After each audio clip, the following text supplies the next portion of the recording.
What do you do if you really like someone, but don't know if they like you back? How do you navigate the emotions of feeling like needy or wanting them or just this deep desire to be with them? In this video, I'm going to talk about how you can manage your emotional state, manifest your specific person, divine partner, soulmate, but coming from an aligned place. Be sure to stay till the end where I'm going to share one of my favorite resources on how to attract love. Like, subscribe, and hit the notification bell so you'll be notified anytime I'm producing new videos. Hi, my name is Michele Ariana, and I absolutely love helping ambitious women attract love while loving themselves and without losing themselves. This channel is the place to be to create a magical romantic relationship, starting with self. Okay, so we're talking about the topic of when you really like someone, when you have a crush, or you're maybe starting to date someone and you could start to feel like a deep desire in your gut. I was at an event recently and a friend came up to me and said, Michele, I really like this person. I have such strong feelings for them. We're friends, we're flirty. We went out on a kind of a friend date, but I don't know if they like me and it's killing me. I literally feel like I'm gonna die if they don't like me. So it's interesting. They were coming to me for advice, and as a love attraction coach, I've gotten this question a lot over the past 12 years. How do you navigate and negotiate the emotions of a crush, of liking someone, or the beginning stages of dating? And so this is what I shared with them. First and foremost, feel your emotions. What's alive for you? What's surfacing when you think about that person? And the way they responded was, well, it's excitement, it's desire. I've never been appreciated by someone like that before, so I feel really appreciated. I feel really empowered, and I also feel scared. I feel not good enough. Like, what if I'm not enough? It's triggering anxiety. What if they don't like me? And so I said, perfect, just let yourself feel the full spectrum. So that's step one, always feel what's alive for you. Step two, to navigate through these beginning stages of desire and when you have a crush, is you want to come from a place of non-attachment. Here's what I mean by that. It may sound easier said than done, but what I shared with my friend is, this is so awesome that this person showed up in your life. Based on the law of attraction, that which is likened to itself is drawn. You're obviously putting out a frequency or emanating an energy that magnetized this person to you in the first place. It all starts with you. I know so often we attract something into our life, then we freak out that we're going to lose it or up or screw it up in some way that we're not going to be able to like have the thing we want. It's so interesting. All of a sudden, when desire gets introduced into our experience, like we might desire a person or a situation or an experience, like all of a sudden it's like it triggers lack. Oh no, what if I lose it? What if I don't have the thing that I want? And so it's interesting. That's why step one is you want to feel through whatever emotions are alive and present for you. And then step two, you want to come from non-attachment, which says, if this is in the highest and best good for you, if this person is your most vibrational match, your most divine partner or best fit for you now, let it align. If not, let it dissolve back to the nothingness where it came and let the right person step forward. Let the right aligned match come into your experience. And this is the mindset that you want to start flirting with and practicing till it becomes a habit. The reason being is you don't know what the full spectrum is. Like the universe or God, if you relate to whatever the higher powers you relate to, has a broader perspective of what's best for you. You've already said what you wanted. The universe knows what you want. You've thought about it, you've felt about it, you've probably had enough clarity and contrast in your life where you clearly either know or don't know what you want. So the universe, God knows what you want. It's not like oblivious.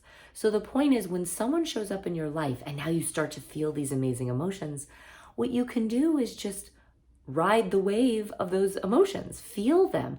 Feel that heart opening, that heart expansion. Feel the excitement.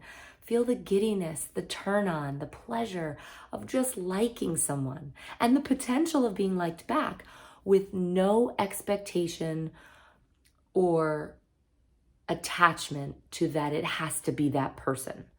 I know that may sound like contradictive, but there is a beautiful dance between deciding what you want, expecting the best to come, having an assumption that that gets to be in your experience, you get to date a person that's really aligned, and come from a place of non-attachment, meaning it's either this person or better than I can imagine. And the way you can do that is just be grateful for all the attributes that they're representing for you. Because the thing is, relationships are the divine's tool to help you know yourself in relation to another. Think of it this way. If you were the only one that existed on this planet, there was no one else, how would you know who you are? How would you know how you show up, how you react, how you respond, what you prefer, what you don't prefer? The reason you can develop a sense of identity and self-image is because we have the relationships in our lives that help us decide and declare who we are in relation to another. And so it's really powerful that you take a step back and acknowledge that if someone is showing up in your life that you've manifested or magnetized them in, that they are a beautiful representation of a frequency or a feeling, a vibrational state or emotional state that you've been vibrating at that is now starting to attract that similar frequency, hence the law of attraction. You don't have to try to lock it down or think like this person is my person, it has to be this person. Maybe it is your divine partner, your specific person, or your soulmate. Or maybe there's someone better than you can imagine, and the person that's showing up is warming you up or getting you ready for the right person. The fact is, if anyone is showing up in your life and activating feelings of love or desire or pleasure, look at it as a blessing, as a gift. Because it's showing you, it's data or feedback. It's showing you what you're a vibrational match to. As you continue to say yes to that in your field and your experience, the universe will start giving you more of that. Think of it this way.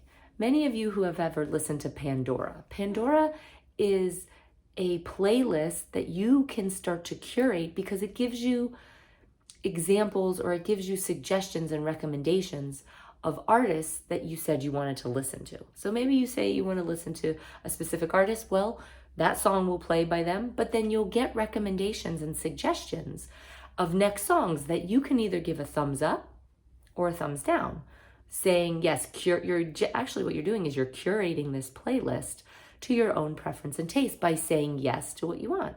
And then if there's a song you don't like, you just hit thumbs down and they won't play that for you again. Think of the universe the same way.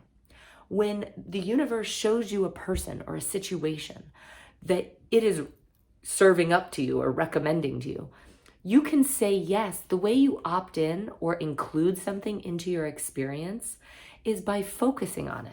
So if you like someone, you have a crush and someone's activating feelings of love and desire, it also might kick up some shadow emotions like fear, anxiety, not good enough, unworthiness, undeservingness, stuff it's okay.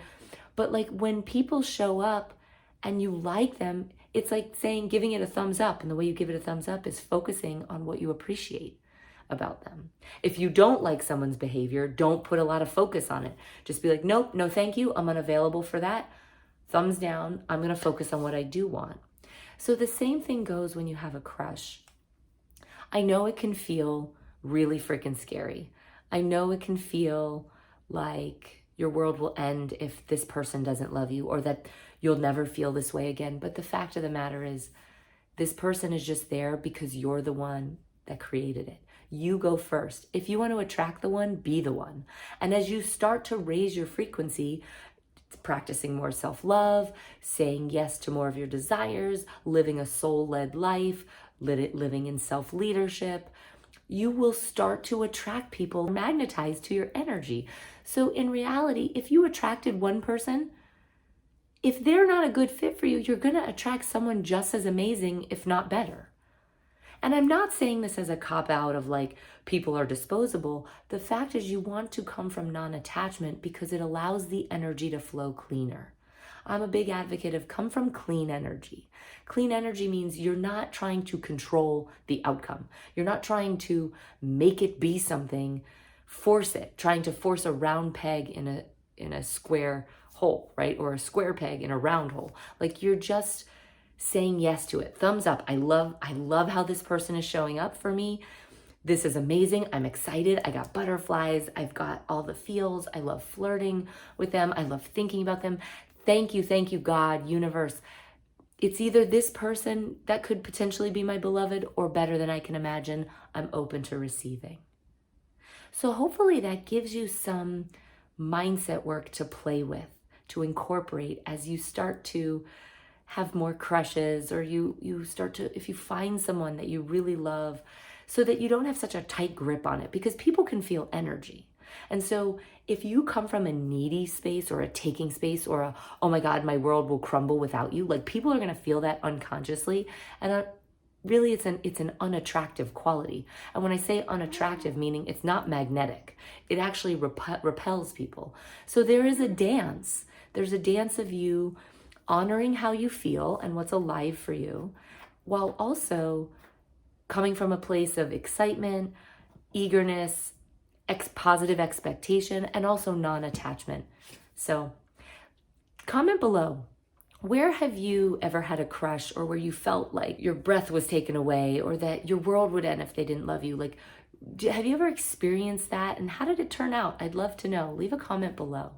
If you like this video, give it a thumbs up, like, subscribe, so that you'll be notified anytime that I produce new videos to help you lead a life and a love life that you love. Also, be sure to check out my free love attraction quiz plus guide. In it, you're going to discover if you're attracting love or blocking it.